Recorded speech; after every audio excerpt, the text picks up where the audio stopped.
Welcome to everyone's favorite jazz show, Smooth Talk. We're here again to fill you in on the newest happenings in the world of jazz. I'm Ella Allen, and this is Sebastian Smith. In today's program, we will be taking a look back at a few feel-good jazz stories from our own history, as well as hear from one modern-day expert who says the future of jazz is actually in the past, which she might be onto something with that.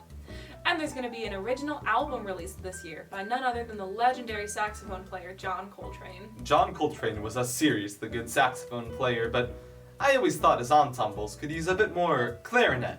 They were just missing that sound tone. Sebastian, you talked about this. Jazz clarinet has seldom worked well outside of Goodman's tunes. He made a good choice to leave it out. The sound is just flat compared to that of a saxophone. But they never... Jazz clarinet is bad, Sebastian. There's a reason people think of the saxophone when they think of jazz. Anyways, let's take a look at our first topic. Jeff Goldblum has made his jazz debut. Now that's something I did not expect to hear, but everyone needs a hobby, I guess. I'll bet someone of his caliber includes a bit of jazz clarinet in their works. I'm sure he does, Sebastian, given his experience with dinosaur calls. The dino-wrangling actor turned pianist recently released his first jazz album, and now it's #1 on the jazz list. Tune in later in the show for our brand new Big Band segment, where we play through and evaluate some of his tunes. We're going to take you now over to our local scat master, Ren Donald. She's going to take you through the world of scat and talk about how it's become a language of its own. You've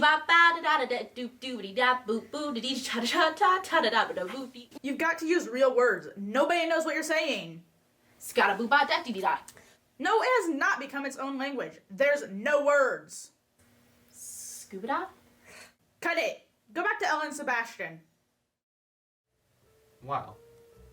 Did you know that, according to legend, Louis Armstrong was the first to record scat after he forgot his own lyrics in a recording session? Actually, I did, Sebastian, since I have even a basic knowledge of jazz trivia. Well, thanks for that, Ella, but it was kind of a rhetorical question that was meant to inform rather than interrogate the audience. I know. I just wanted everyone to know that I'm the absolute authority on jazz-related facts, the undisputed champion. Okay. I guess. Well, anyways, next we have a sad story from late last year. Roy Hargrove, the two-time Grammy-winning jazz trumpeter, passed away at the young age of 49 due to complications with his kidneys. To honor his memory, we'll be taking a look back at his impact on jazz history and the works he's influenced throughout his career. Jazz history, you say? Well, sounds like it's time for this week's edition of... Ella, we talked about this after yesterday's show. We're not doing that segment anymore. But I just... What are you doing? Cut away. Me? Welcome to Jazzin' with Jasmine, where you'll learn all about those little things that make jazz special. Today, we're gonna talk about Anything! trombone slides, my personal favorite thing about the trombone, because all you have to do is play a note and slide. Play something!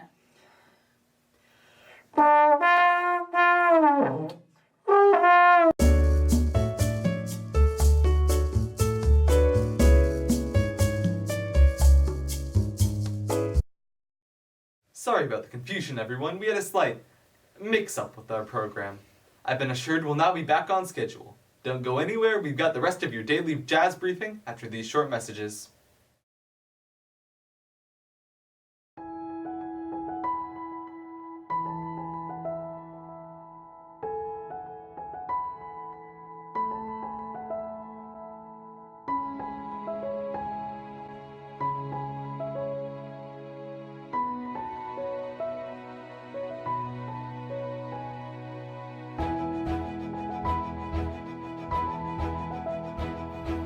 I'm Dutch MacArthur from the political party of Politicians for Politics, and I approve this message.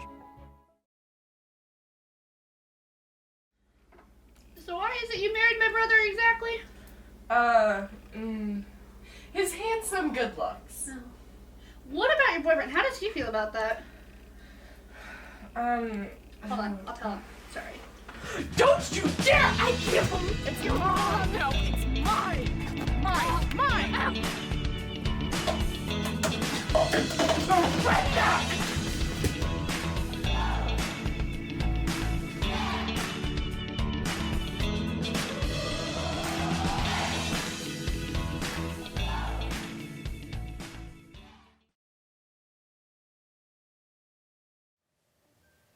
Welcome back to Smooth Talk. Alex Crayford is speaking to us over video chat to tell us about her studies into jazz theory and how she believes that the future is now in the past. Welcome, Alex. Great to be on the show. I'm so excited. It's great to have you. So, tell us about your studies. Well, I am studying jazz theory at the Manhattan School of Music, and I followed patterns throughout the history of jazz. And my observation is that jazz is on a very unique course right now. It's always been about freedom, to a point, but there's always been a framework. And the direction we're heading, there won't even be a beat to the song. Interesting. This new form of jazz is called free jazz. Personally, I think it's a scourge to the jazz community. But isn't jazz all about freedom? Playing jazz has always been meant to liberate one from the confines of more traditional music. In a sense, you're right. While almost all classical music was confined to a beat, jazz took a path of improvised solos and offbeats. It truly was liberating for its time, but one must ask themselves, what exactly makes it music? The beat Don't patronize me. Ella, I think now would be a good time to cut to our big band down in the studio. They'll be walking you through some of the tunes from Jeff Goldblum. Wait, the big band segment got canceled? Didn't you read the updated script? Yes, Ella, it was updated to include it, not remove it. Look again. Wait, what? When was this printed? A few minutes ago. Now, looks like it's time for this week's edition of... Now, we're gonna start where jazz began. In New Orleans. Well, actually, roots of jazz can be traced back to African and European musical traditions, culminating together in blending elements of harmony, rhythm, and improvisation. New Orleans was the perfect melting pot for all these ideas. It was a port town with many different ethnic groups represented. Before jazz came ragtime, a style of music played on piano where each hand is something different. Ragtime was a source of pride to early 20th century African American composers, musicians, and listeners. It differs from jazz, however, as it doesn't really include improvisation. The classic age of ragtime ended in 1917, as jazz was beginning to become more and more prevalent. The 1920s were where such famous jazz musicians as Louis Armstrong and Duke Ellington first recorded their music. Tune in next week for the next segment of Jazz History. Well, that was quite a segment, right? It was something. I was worried we may not see it again. Me too.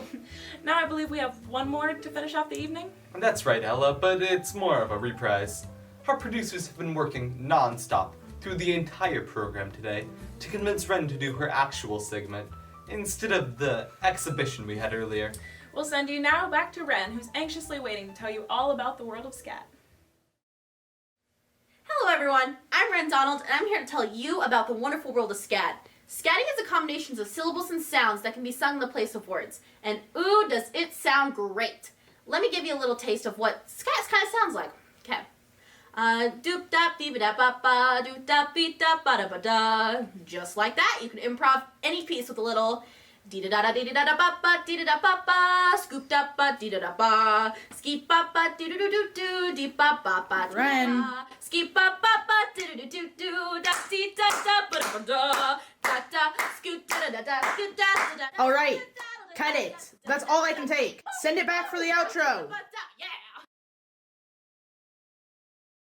Well, everyone, it appears we're going to have to cut the show a bit early due to some technical and script issues. We'll have to pick up on some topics we missed on tomorrow's show. Thanks for tuning in, everyone. Don't forget to have a jazzy day.